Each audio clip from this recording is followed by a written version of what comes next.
हरे कृष्णा। गीता योग सीरीज में आपका स्वागत है। आज हम चर्चा करेंगे भगवत गीता के तीसरे अध्याय के 7वां श्लोक। आज का शीर्षक का नाम है एक सन्यासी या एक कामकाजी आदमी कौन बेहतर है। देखिए, एक बार दक्षिण भारत में रंगनाथ जी का जब उत्सव विग्रह बाहर आया था और उस समय रामानुजाचार्य वहां पर थे और करोड़ों के लोग वहां पर थे, भगवान का दर्शन कर रहे थे। लेकिन रामानुजाचार्य एक दृश्य देखा कि एक व्यक्ति पूरा 180 डिग्री उल्टा घुमाए और एक नारी का आंखों में आंख डाल के दर्शन कर रहा है। तो रामानुजाचार्य को बहुत दुख लगता है कि भगवान सामने खड़े हैं और भगवान को दर्शन नहीं करके एक नारी का दर्शन कर रहा है। तब जाके रामानुजाचार्य उनको पूछ रहे कि आप ऐसा क्यों कर रहे हो। तो व्यक्ति बोलता है कि मैं क्या करूं, इस नारी का आंख इतना सुंदर है कि मुझे आकर्षण कर रहा है और इसलिए मैं उनका आंखों को हमेशा दर्शन करते रहता हूं। तब भगवान रामानुजाचार्य उनको बोलते हैं कि क्या मैं अगर आपको एक ऐसा आंख का दर्शन करवाऊंगा जो आंख इस नारी का आंख से भी बहुत सुंदर रहेगा, तब क्या आप ये नारी का आंखों को छोड़ के उस आंखों को दर्शन करेंगे। तब धनुर्दास बोलते क्यों नहीं। तब रामानुजाचार्य धनुर्दास को लेके रंगनाथ मंदिर के अंदर लेके गर्भगृह को लेके जाते हैं और भगवान को प्रार्थना करते हैं कि हे भगवान, आपका कृपा कटाक्ष इस व्यक्ति के ऊपर डालिए ताकि इस व्यक्ति का जीवन उद्धार हो जाएगा। और उस समय भगवान, क्योंकि एक शुद्ध भक्त का जब प्रार्थना होता है भगवान सुनते हैं और भगवान अपना कृपा कटाक्ष इस व्यक्ति के ऊपर डालते हैं और ये धनुर्दास एक शुद्ध वैष्णव बन जाता है और आकर्षित हो जाता है भगवान विष्णु के तरफ।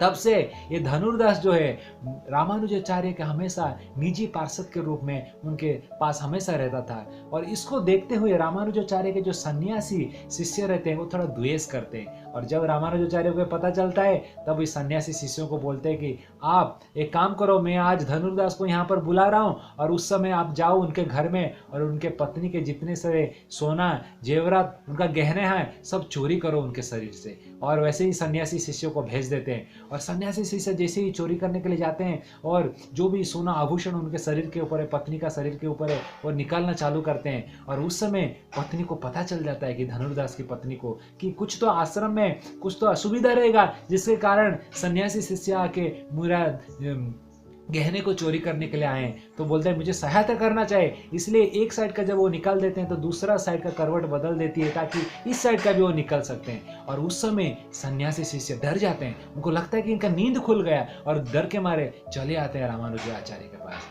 और उस समय रामानुजाचार्य धनुर्दास को भेजते हैं घर और बोलते हैं कि आप लोग इनके पीछे पीछे जाओ और छुपके से देखो क्या हो रहा है। और सन्यासी शिष्य सुन के दंग पड़ जाते हैं। धनुर्दास जब पूछते हैं कि क्या हुआ, तब उनके पत्नी बोलती कि लगता है कि आश्रम में कुछ पैसा का जरूरत है जिसके कारण सन्यासी शिष्य आए थे और मेरा चोरी कर रहे थे गहने, और मैं उनको चोरी करने के लिए देने के लिए जब एक साइड का हो गया दूसरा साइड परिवर्तन कर रहा था और उस समय वो डर के मारे चले जाते हैं। और उस समय धनुर्दास बहुत गुस्सा हो जाते हैं और उनको गाली करना चालू करते हैं, किस प्रकार का तुम स्त्री हो, तुम्हें भगवान अपने गुरु महाराज का सेवा करने के लिए भी समझ में नहीं आता है, और सब उनको भगा दिया। तो जब ऐसा वार्तालाप देखते हैं तो सन्यासी शिष्य डर जाते हैं और बोलते हैं क्या व्यक्ति है ये तो वैरागी है हृदय में से। तब रामानुजाचार्य बोलते हैं कि खाली वैरागी बाहर का कपड़ा पहनने से नहीं, ये हृदय का एक भाव है। और इसी चीज को भगवान कृष्ण गीता में तीसरा अध्याय का 7वां श्लोक में बताते हैं, यस्तु इंद्रियाणि मनसा नियम्य अर्वते अर्जुना कर्म इंद्रिय कर्म योगम असक्ता स विशिष्यते। यस्तु इंद्रियाणि मनसा, मन को, इंद्रियों को मन के द्वारा इंद्रियों को कंट्रोल करना चाहिए, नियम में लाना चाहिए। कर्म योग क्या है, कर्म योग ये है कि कर्म करते हुए फल का अगर आसक्त रहेंगे तभी जाके व्यक्ति को भगवान का कर्म योग में वो सफल हो पाएगा। तो इसी चीज को भगवान यहाँ पर बता रहे हैं कि जो भगवान का भक्ति है, जो साधना है, वो कोई बाहरी कपड़ा पहनने के नहीं होता है, लेकिन एक हृदय का भावना है। ये हृदय का महत्व है, जो भावना से व्यक्ति भगवान को पुकारता है उसको भगवान देखते हैं। हरे कृष्ण। तो आपको अगर कैसा लगा मुझे कमेंट में, इसको कमेंट बॉक्स में टाइप करके बताइए कि आज का गीता योग सीरीज कैसा लगा। और इस तरह अगर आप भगवान का, कृष्ण के रिलेटेड टॉपिक्स अगर आपको पसंद है तो चैनल को सब्सक्राइब कीजिए और बेल आइकन क्लिक कीजिए। जब भी मैं अपलोड करता हूँ आपको नोटिफिकेशन आ जाएगा। और आपको अगर ये सही में अच्छा लगा, अपने दोस्तों को ये प्रचार करना चाहते हैं तो ज़्यादा से ज़्यादा शेयर कीजिए ताकि सभी को इस गीता का ज्ञान प्राप्त हो। हरे कृष्ण।